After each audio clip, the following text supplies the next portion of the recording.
په علاقه کې یو کسو ډېر ګنده سوچ والا و او یو ځل یې قتل وکړو. چې قتل یې وکړو نو وتښتېد دې غریزو علاقو ته.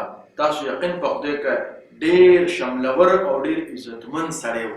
هلته به بیا د خلکو په حجرو کې خدمتونه کول، د کټونو لنګې به یې راښکلې او د هغې د مېلمه به یې خدمت کولو او ډېر د خوارۍ او د ذلت ژوند به یې تېرولو.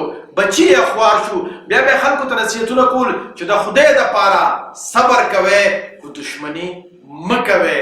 دې دښمنۍ خو زه یو لحظې او یو لمحې دپاره په اطمینان پرې نه ښودم. نو ځکه خو ننګیال صاحب ویني دي چې یو لحظه مو د دې نه په آرام چې یو لحظه مو په آرام د دې نه تېره نه کړه، یو لحظه مو په آرام د دې نه تېره نه کړه. رکې شنوم د دښمنۍ الله دې بېخ وباسي، د دې زړه چودې زندګۍ الله دې بېخ وباسي. نو دغه شانتې هغه به بیا خلکو ته نصیحتونه کول. د خدای دپاره پښتنو سانونه وپېژنئ، ستاسو دپاره خو به ځان له پیغمبر نه راځي.